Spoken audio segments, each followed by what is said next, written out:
Hello friends, अक्सर diabetic patients को ये बोला जाता है कि आप इंटरमिटेंट फास्टिंग नहीं कर सकते, आपको कोई डाइट नहीं करना चाहिए, नहीं तो शुगर लेवल बहुत ज्यादा कम हो जाएगा, आपको बीच बीच में खाते रहना चाहिए, शुगर लेवल को फ्लक्चुएट होने नहीं देना चाहिए, नहीं तो आपको हाइपोग्लाइसीमिया हो जाएगा, शुगर कम होने से नुकसान हो जाएगा।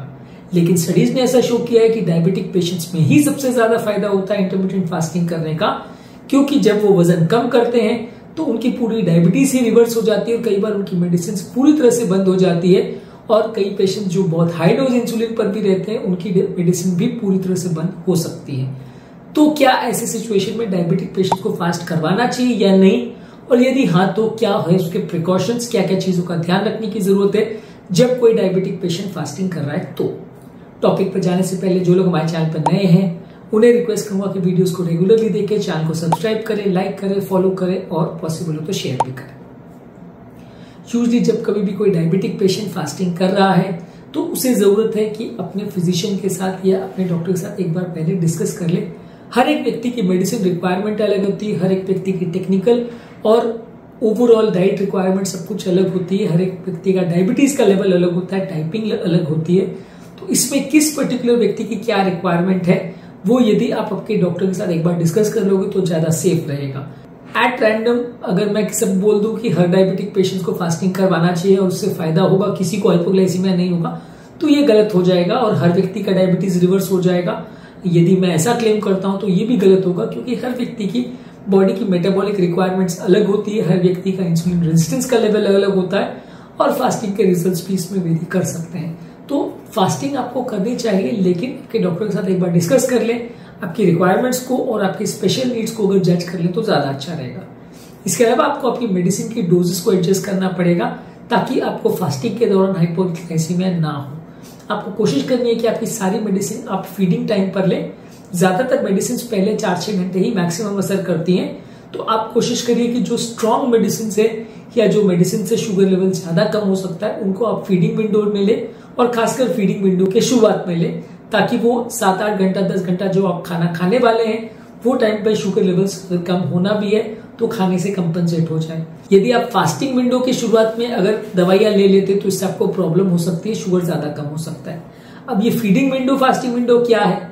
बेसिकली इंटरमिटेंट फास्टिंग में दिन को आप कुछ घंटों के बीच में डिवाइड कर लेते हैं। 12 घंटे अगर आपने फीडिंग विंडो और 12 घंटे का फास्टिंग विंडो रखा है तो यानी 12 घंटे आप कुछ नहीं खाओगे और बाकी सारा खाना आप 12 घंटे में खाओगे। यदि आपने 16 घंटे का फास्टिंग विंडो रखा है, 8 घंटे का फीडिंग विंडो रखा है, तो 16 घंटे कुछ नहीं खाओगे, 8 घंटे आप खाओगे। तो जो आपके खाने वाला पीरियड है यानी जो फीडिंग विंडो है वहां पे आपको आपकी दवाइयां ज्यादातर लेनी है, ज्यादातर स्ट्रॉन्ग मेडिसिन उस टाइम पे लेनी है। जो इंसुलिन के डोजेस भी है, जो शॉर्ट एक्टिंग स्ट्रॉन्ग इंसुलिन है वो उसी टाइम पे आपको लेना है। बाकी टाइम पे आपको अवॉइड करना है आपकी मेडिसिन, क्योंकि वहां पे शुगर लेवल ज्यादा कम हो सकता है, खासकर जो स्ट्रॉन्ग मेडिसिन है उनको। इसके अलावा आपको जरूरी है रेगुलरली मॉनिटरिंग करना, क्योंकि हर व्यक्ति का रिस्पॉन्स पैटर्न अलग हो सकता है। अलग अलग दिन आपने अलग अलग टाइम पे दवाई खाई, अलग अलग खाना आपने खाया, खाने में ग्लाइसेमिक इंडेक्स वेरी कर सकता है, जिस हिसाब से आपका शुगर लेवल बार बार चेंज हो सकता है। तो जब तक आपका वजन कम नहीं हो जाता और मेडिसिन के डोजेस कम नहीं हो जाते तब तक ज्यादा फ्रीक्वेंटली आपको चेक करते रहना है। और जब कभी आपको अगर शुगर कम होने के सिम्टम्स नजर आ रहे हैं, हाइपोग्लाइसीमिया के सिम्टम्स नजर आ रहे हैं, तो उस समय शुगर डेफिनेटली चेक करिए। ज्यादा शुगर लेवल्स अगर कम हो रही है और 70 से कम जा रहा है शुगर, तो उस समय फास्टिंग को तोड़ के आपको ग्लूकोज ले लेना है। फास्टिंग आप नेक्स्ट डे वापस से चालू कर सकते हो। लेकिन यदि आपको उस समय अगर फास्टिंग आप नहीं तोड़ते हो या ग्लूकोज नहीं लेते हो तो कई बार रिस्की भी हो सकता है। तो इसलिए रेगुलर मॉनिटरिंग शुगर को करना जरूरी है। हाँ, थोड़ी बहुत भूख का लगना या थोड़ी बहुत आपको बेचैनी लगना वो हमेशा हाइपोग्लाइसीमिया हो ऐसा जरूरी नहीं है। आप मॉनिटर कर लीजिए, और अगर शुगर लेवल 100-110 से ऊपर है तो कोई दिक्कत वाली बात नहीं है। लेकिन यदि शुगर लेवल कम है और वहां पे आपको बहुत ज्यादा भूख लग रही है, घबराहट हो रही है, बेचैनी हो रही है, पसीना आ रहा है, चक्कर आ रहे हैं, इस तरह के सिम्टम्स अगर हो रहे हैं तो वो हाइपोग्लाइसीमिया सजेस्ट करेगा। तो उस टाइम पे फिर आपको फास्टिंग को तोड़ना पड़ेगा और ग्लूकोज लेना पड़ेगा। तो ये आपको मॉनिटरिंग करने से ही पता चलेगा। हल्की सी भूख लग जाए और हर बात पर अगर आप फास्टिंग तोड़ना चालू करोगे तो आप फास्टिंग का फायदा नहीं ले पाओगे। तो आपको इसके हिसाब से थोड़ा प्रिपेयर करना पड़ेगा, रेगुलर मॉनिटरिंग करनी पड़ेगी, खासकर शुरुआती 1-2 महीने में। इसके अलावा आपको प्रॉपर हाइड्रेशन लेना पड़ेगा, पानी ज्यादा मात्रा में लीजिए। ज्यादा पानी पीने से शुगर लेवल्स में फ्लक्चुएशन के चांस कंपेरेटिवली थोड़े कम रहते हैं, तो इससे आपको थोड़ा फायदा मिलेगा और आपके शुगर वेरिएशंस थोड़े कम होंगे। मेडिसिन का इफेक्ट भी उतना ज्यादा वेरी नहीं करेगा, किडनी पर भी थोड़ा बेटर इफेक्ट पड़ेगा। तो पानी ज्यादा मात्रा में पीना चाहिए। इसके अलावा आपको जो फीडिंग विंडो है वहां पे जो आप खाना खा रहे हो उस पर भी ध्यान देना चाहिए। फाइबर वाली चीज, प्रोटीन वाली चीज और कॉम्प्लेक्स कार्बोहाइड्रेट, साग सब्जी, यही सब ज्यादा खाइए। यदि आप बहुत ज्यादा मीठी चीजें लेंगे, तली चीजें लेंगे, मैदा से बनी हुई चीजें लेंगे, सोडा या इस तरह की चीजें लेंगे, फ्रूट जूसेस लेंगे, तो ये शुगर लेवल को बहुत जल्दी बढ़ाएगी और बहुत जल्दी घटाएगी। सडन इंसुलिन बढ़ेगा, सडन इंसुलिन कम होगा। तो हाई ग्लाइसेमिक इंडेक्स वाली चीजों को अवॉइड करिए। ये आपकी भूख को ज्यादा बढ़ाएंगे और मेडिसिन का मैनेज करना मुश्किल कर देंगे। मेडिसिन के डोजेस और टाइमिंग को एडजस्ट करना मुश्किल कर देंगे, फास्टिंग करना मुश्किल कर देंगे, क्योंकि बार बार आपको भूख लगेगी और फूड की क्रेविंग होगी तो फास्टिंग नहीं कर पाओगे। तो आपको ऐसी चीजें लेनी है जिनका धीरे धीरे बॉडी में पाचन होता है, जैसे healthy fats, proteins, complex carbohydrate, साग सब्जी, ये सारी चीजों को आपको खाना है। होल ग्रेन्स खाना है, ओट्स वगैरह खाना है। इसका हमने ऑलरेडी एक डिटेल वीडियो में डिस्कशन किया है, तो आपको वो चीजें ज्यादा खानी है। कौन कौन सी चीजें नहीं खानी है उसको भी हमने एक सेपरेट वीडियो में डिस्कस किया है, तो वो आप देख लीजिए, तो आपको बेसिक आइडिया हो जाएगा कि डाइट में क्या खाना है क्या नहीं। यदि आप डायबिटिक पेशेंट में ज्यादा गड़बड़ियां करते हो डाइट में तो ज्यादा प्रॉब्लम होगी। नॉन डायबिटिक पेशेंट्स में कंपेरेटिवली कम दिक्कत होती है। डायबिटिक पेशेंट में और ज्यादा सतर्कता की जरूरत होती है, क्योंकि थोड़ा साइड इफेक्ट्स का रिस्क रहता है। इसके अलावा आपको अपनी फास्टिंग धीरे धीरे करके बढ़ानी है। पहले दिन आप 18 और 20 घंटे की फास्टिंग या 24 घंटे की फास्टिंग में मत जाइए। पहले आप 8 घंटे, 10 घंटे, 12 घंटे उसको प्रैक्टिस करिए। और जब बॉडी को उतनी आदत पड़ जाए, बहुत हाइपोग्लाइसीमिया नहीं हो रहा है, भूख भी ज्यादा नहीं लग रही, प्रॉपर मैनेज कर पा रहे हो, तो धीरे धीरे करके 1-1 घंटा बढ़ाते रहिए। 12 घंटे, 13 घंटे, 14 घंटे, हर 15 दिन या 1 महीने में आपके फास्टिंग को आप बढ़ा सकते हो। तो सडन ट्रांजिशन मत करिए, सडन बहुत अग्रेसिव फास्टिंग स्ट्रैटेजी में मत जाइए। धीरे धीरे करके बढ़ाएंगे तो ज्यादा अच्छा रिजल्ट्स मिलेंगे, ज्यादा कॉम्प्लिकेशन के बिना फास्टिंग कर पाएंगे। यदि आपको कोई सिम्टम्स हो रहे हैं या कोई हाइपोग्लाइसीमिया के प्रॉब्लम्स हो रहे हैं, डिजीनेस, चक्कर, पैल्पिटेशंस, बहुत ज्यादा भूख लगना या कोई अनयूजुअल सिम्टम्स हो रहे हैं, तो वैसे टाइम पे अपने फास्टिंग को तोड़ करके आपको आपके डॉक्टर के साथ मिलने की आवश्यकता है, उनको डिस्कस करने की आवश्यकता है। और यदि आपको अगर कोई प्रॉब्लम हो रही है तो उसे वो सॉर्ट आउट करके देंगे। पर अगर आपको कोई सिम्टम्स हो रहे हैं तो उसके बारे में ध्यान रखना और सजग रहना जरूरी है। डायबिटिक पेशेंट्स में इसकी और ज्यादा जरूरत होती है, क्योंकि नॉन डायबिटिक पेशेंट में शुगर लेवल बहुत कम नहीं होता, हाइपोग्लाइसीमिया में नहीं जाता। लेकिन जब पेशेंट दवाइयों पर होता है तो सडन शुगर लेवल डाउन हो सकता है, तो आपको और ज्यादा सतर्क रहने की जरूरत है। सिम्टम्स हो तो तुरंत रिपोर्ट करने की जरूरत है। इसके अलावा डायबिटिक पेशेंट को जो फीडिंग का प्लान है उसको भी प्रॉपर, फास्टिंग का प्लान को प्रॉपर इंडिविजुअलाइज करना चाहिए। हर व्यक्ति को सेम प्लान सूट नहीं करेगा, तो आप धीरे धीरे करके बढ़ाएं, वही ज्यादा अच्छा है। और बहुत ओवर एग्रेसिव ना जाए, वही अच्छा है। डॉक्टर से पूछ के आपके हिसाब से जो बेस्ट फीडिंग और फास्टिंग प्लान है उसको अडॉप्ट करें तो ज्यादा अच्छा है। बहुत लॉन्ग फास्टिंग मत करिए। यूजुअली शुरुआती पीरियड में खासकर डायबिटिक पेशेंट है जहां शुगर लेवल्स बहुत वेरी करते हैं, वहां आप 2-2, 3-3 दिन के फास्टिंग मत करिए, क्योंकि वहां करने पर आपकी दवाइयां या तो पूरी तरह गड़बड़ा जाएंगी, बहुत ज्यादा शुगर कम हो जाएगा, साइड इफेक्ट्स का भी रिस्क हो जाएगा।